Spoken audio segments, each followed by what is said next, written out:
Let's see. Last one for this shift. I guess all the others are getting prepped this afternoon. Odin, bring up the medical records for the client. Put the records onto the main terminal and start the process of waking them up. Client 762 Alpha is already awake, Mr. Tanner. Oh. Well, isn't that convenient? This will take even less time than I thought. Client 762 Alpha.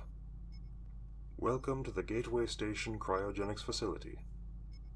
I am Medical Technician Tanner, and I'll be your guide into the wonderful world of long-term cold sleep. My assistant, whose voice you just heard over the intercom, is Odin, the facility AI.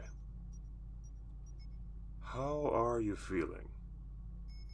I know a lot of people come out of the launch prep sleep with a bit of a hangover. But it's a small price to pay for being able to nap right through the trip from the dirtside spaceport up to the orbital stations. I know I greatly prefer being unconscious for 24 hours to being awake for a heavy G launch and a day of being weightless and miserable. Feeling alright then? A little hungry? Well, unfortunately we can't do anything about that, as I'm sure the text told you groundside. Can't have you going into the freezer with a full gut. It complicates things a bit. Everyone goes into hibernation feeling more than a bit peckish. But I can give you my personal assurance that you'll be treated to a very fine welcome back meal after they thaw you out at... Odin, what is the client's destination? Client 762 Alpha's destination is the asteroid mining colony in the Epsilon Eridani system. Ah, just so. Bit of a long haul, that. Eridani is what, 10.5 light years away? You'll be in the freezer for a good 50 years or so. Laser light sails can get the new colony ships going pretty fast, but space is still very, very big. And I'm sure I don't need to ask you if you're ready for that sort of long-term commitment. Nobody who's going to answer that with a no ever makes it this far. We have the best screening processes. And the best medical technicians too, if I do say so myself. All right then. I know you've already been briefed on the process, but I'm legally obligated to at least touch on the basics of it before I initiate the cryosleep preparation process. So, the first thing we'll be doing is to get you into the cryo capsule and get you comfortable. You're going to be in there for a long while, and you'll not be able to turn or roll about while you're under. Plus, you'll want to be as comfortable as possible during the waking process at the other end. After you're in the capsule, we're going to attach several sets of electrodes and monitor points to your body. This is for the medical system in the capsule to monitor your life signs and make adjustments as needed during the trip to Epsilon Eridani. And after all that, we'll be connecting you to a suite of intravenous tubes that will carry the cryopreservation cocktail into your body. This will perform two main functions. It will slow down your metabolic processes to a state of artificial hibernation. It will also protect your body from some of the medical side effects of the freezing process. Well, it's not really freezing. Everyone just calls it that. You're not going to be a popsicle or anything. You'll just be really, really cold the whole time, to preserve freshness. You'll not be feeling any of that, though. A lot of people do see fit to bitch about the cold when they wake up. No, it's all in their heads. The reanimation process involves a thorough reheating of the cryo capsule well before the waking process begins. Now, do you understand the preparation process as I've explained it to you? Excellent. Odin, make a note that the client has been briefed on the cryogenic preservation process and has affirmed their understanding. So noted, Mr. Tanner. Okay then. First off, let's get you into the cryo capsule. I'll help you up out of your sleeping cradle. The sleeping cradle is basically an acceleration couch with some extra bells and whistles. It's good for the short ride up into orbit, and for getting wheeled around inside the cryogenics facility while you're asleep, but it's not really what you want for long-term storage. Easy there. Yes. Just lay down on the foam padding there. The capsule will close up around you in a bit, but for now it'll stay open so I can work my magic. You can shift around in there all you like. Get comfortable. Shake and shimmy around. Find your comfy spot. You're going to be in there for a while.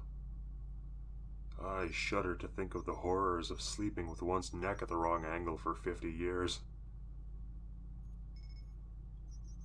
You good? All right then. I'll start attaching the monitor points. This will take a minute. You might have noticed those little patches all over the skin-tight suit they issued you groundside. Those aren't just for fashion. They're the places where I connect the medical system's monitor leads.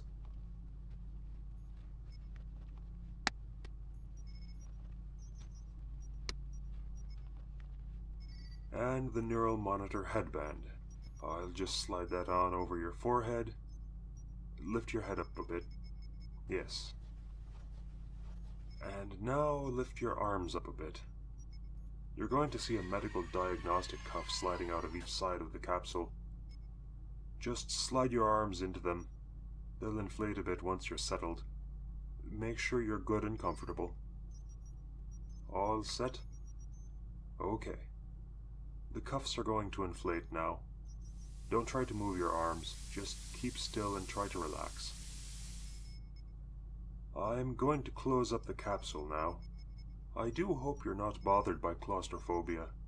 It's a bit snug inside when everything's buttoned up.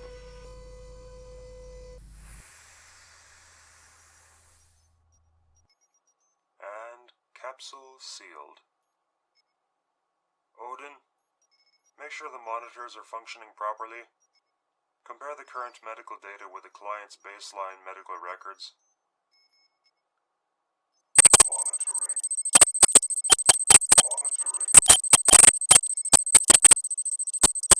Diagnostic complete. All monitors functioning properly. Client 762 Alpha's life signs are within acceptable parameters. Excellent. Now for the IV setup. You're going to feel a slight numbing as the medical cuffs release a topical numbing agent over the injection sites. And now for the injections themselves. You're going to feel a bit of pressure while they're inserting themselves, but no pain.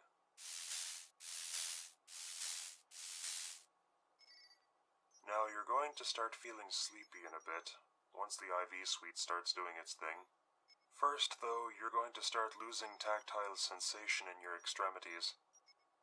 And then everything's going to go quietly numb, and you'll find yourself unable to move. That's all part of the process. The paralyzing agent is necessary to ensure that the client doesn't move around unnecessarily during the process of hibernation induction. Starting to feel it now, are you? Or rather, to not feel it? It can be a little disconcerting, that spreading numbness, especially on top of the worry of being sealed up inside the hibernation capsule. Don't fret over it. Everything's going to be just fine. You made it through the launch to get up here. The rest of the process is literally as easy as falling asleep. Just relax and stay calm. I'm going to pipe in some slow, relaxing music to soothe your mind while the drugs do their thing. You'll be under before you know it. And the next thing you know, you'll be slowly waking up to the smiling face of a technician at the Eridani mining colony. Odin, Let's have something slow and relaxing for the client to drift off to. Yes, Mr. Tanner. A piece by the early 21st century composer Klaxberg.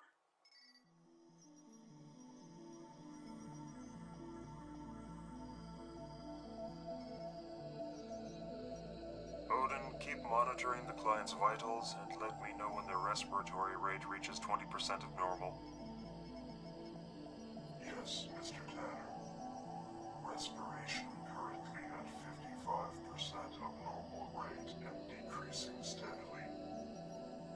Decrease is well within procedural parameters.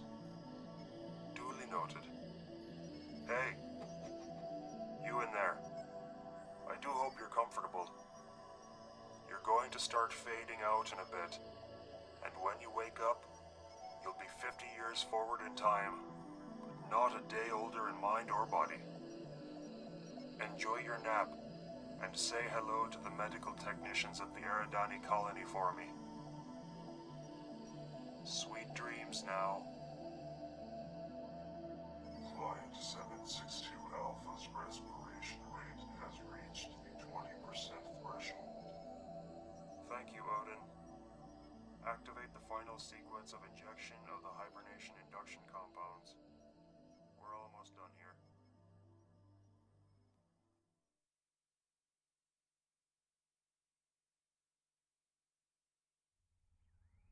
Initializing final sequence for cryostasis revival. Client 762 Alpha life signs approaching normal levels.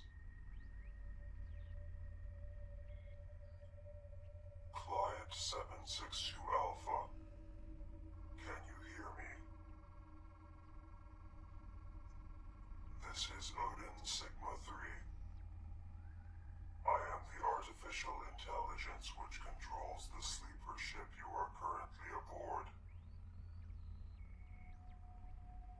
There has been an incident.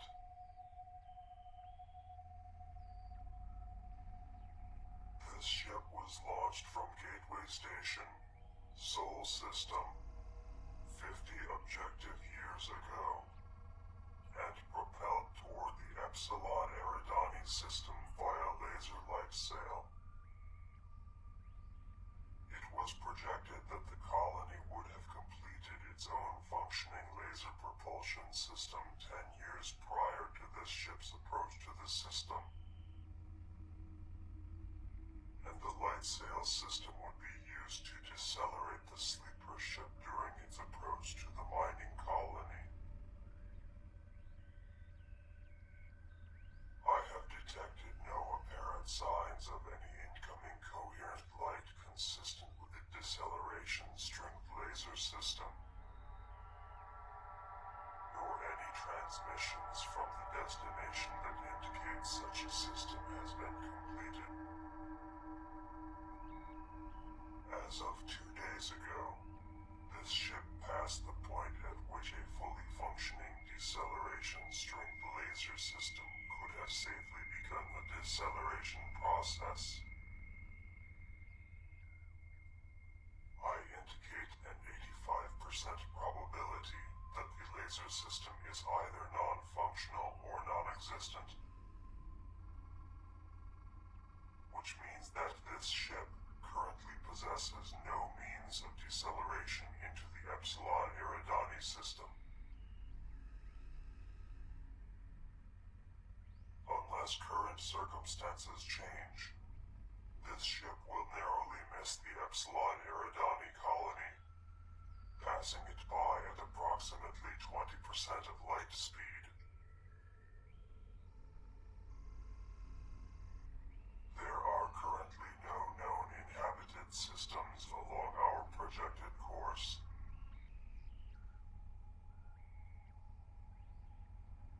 This ship's onboard power sources will function reliably for a projected 850 years, plus or minus 5 years.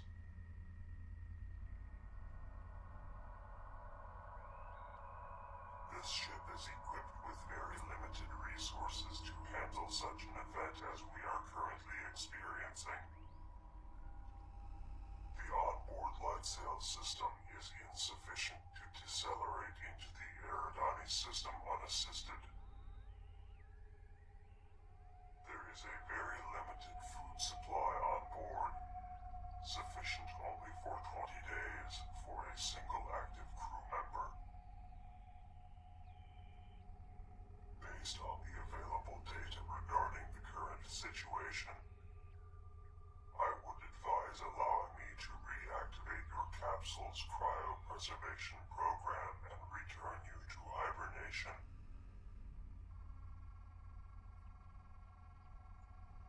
Affirmative. There are no other food supplies on board other than the aforementioned emergency stores. There are 499 other clients on board. All of them are still in complete cryogenic hibernation. Negative.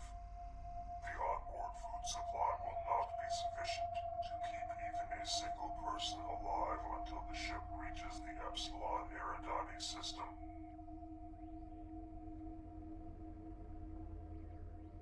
Affirmative. The cryogenic preservation units can be controlled either manually or by myself. Any or all of the clients can be revived at any time.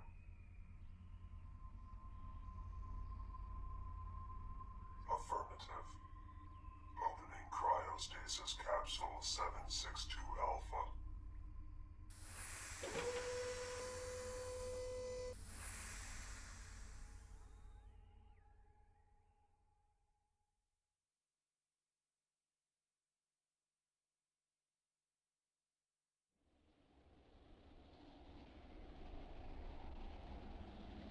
Greetings, human.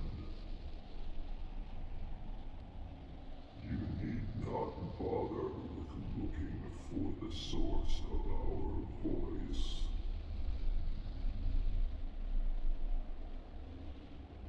There is no one else in here with you presently. This is what your species would call a dream. We are the Fras. We are a race not unlike your own. Intelligent, curious, spacefaring explorers like yourselves. The reason you find yourself alone in this empty outside place is complicated.